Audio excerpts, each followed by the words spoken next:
Koebel richting de tweede paal. Au, dat is pijnlijk. Secco grijpt naar... Oh, what a save from Forster. Rodriguez with the block. Cork in there.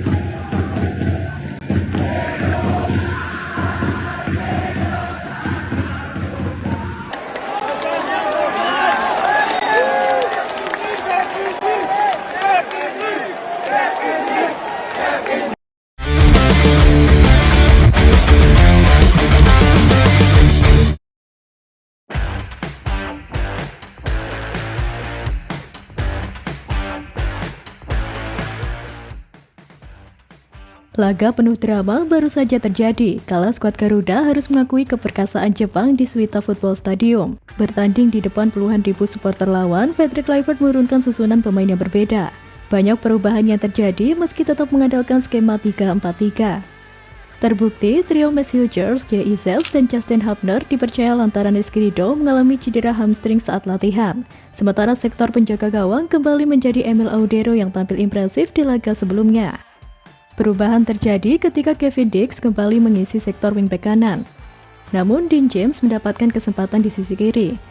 Calvin Verdong yang selama ini tak tergantikan harus diistirahatkan lantaran sudah mengoleksi 1 kartu kuning. Di sektor gelandang, duet Tom Hai dan Joy Palupesi tak tergantikan sebagai nyawa permainan skuad Garuda. Tom Hai yang memiliki kreativitas tinggi bakal ditopang Joy Palupesi yang kuat dalam bertahan.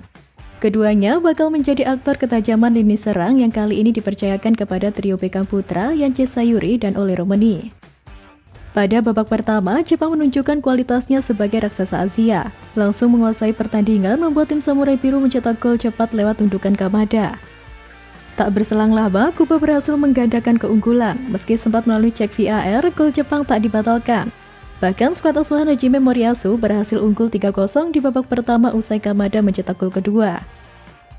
Di babak kedua, perubahan terjadi ketika Patrick Kluivert memasukkan Ricky Kambuaya dan menarik keluar Beckham Putra. Tim Merah Putih sempat mengambil inisiatif menyerang, namun pertahanan kokoh Jepang lagi-lagi membuat Ole Romani dan kawan-kawan kewalahan. Beberapa pemain lain pun masuk seperti Saida Patinama dan Stefano Lillipali. Kendati demikian, keduanya gagal memberikan performa terbaik hingga skuad Garuda harus mengakui kemenangan Jepang dengan skor 6-0. Kekalahan kontra Jepang sejatinya tak mengubah posisi di klasemen grup C kualifikasi Piala Dunia 2026. Satu hal yang pasti menjadi pelajaran penting bagi skuad Garuda dan Patrick Kluivert lantas mengetahui kekurangan tim Merah Putih. Perjuangan Jizes dan kawan-kawan juga sangat layak diapresiasi. Bagaimana tidak, para pemain telah jatuh bangun menunjukkan perlawanannya. Cedera silih berganti hingga membuat Patrick Kluivert memutar otak dalam melakukan pergantian pemain.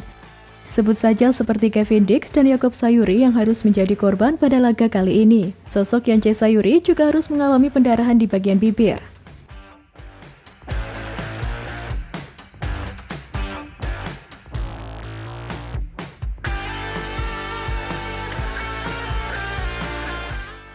Pertemuan dua negara ini bukanlah sekedar pertandingan biasa. Ada sejumlah fakta terkini yang bikin laga ini semakin menarik untuk disimak.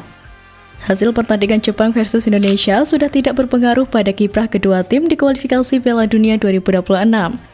Jepang telah memastikan diri lolos ke putaran final, sedangkan skuad Garuda melangkah ke putaran keempat kualifikasi berkat kemenangan atas Cina.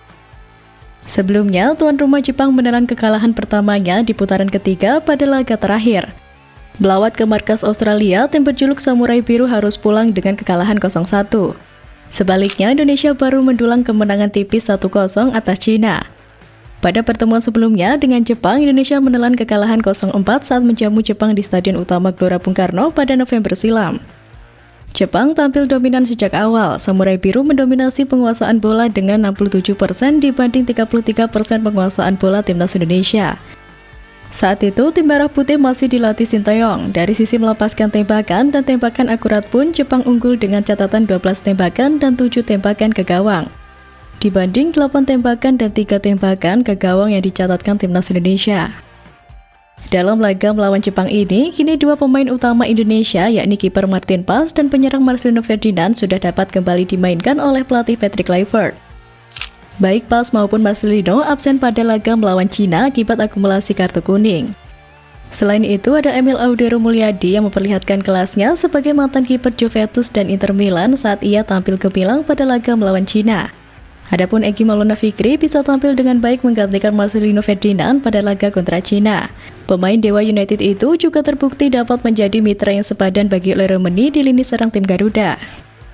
Sebagaimana laga melawan Australia, pemain-pemain top mereka seperti Kaoru Mitoma tidak masuk dalam skuad kontra Australia.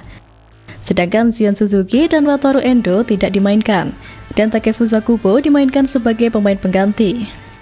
Jepang juga harus kehilangan dua pemain, yakni Koki Machida dan Tsuyoshi Watanabe yang mengalami cedera. Pelatih Moriyasu tidak menambah anggota skuad timnasnya sehingga saat ini hanya ada 21 pemain timnas Jepang. Terlebih, pelatih Moriyasu memang memanggil 7 pemain baru untuk 2 laga penutup di kualifikasi Piala Dunia 2026 ini. Saat melawan Australia pun, Jepang memainkan 3 pemain debutan, yakni Hiroki Sekine, Yu Hirakawa, dan Kota Tawara Sumida.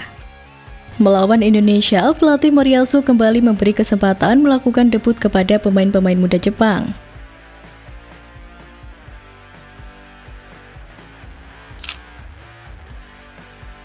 Dan ternyata media Inggris ikut memantau laga ini dan juga ikut memprediksi. Media asal Inggris Sportsmall menilai skuad lapis kedua Jepang masih lebih bagus daripada Indonesia.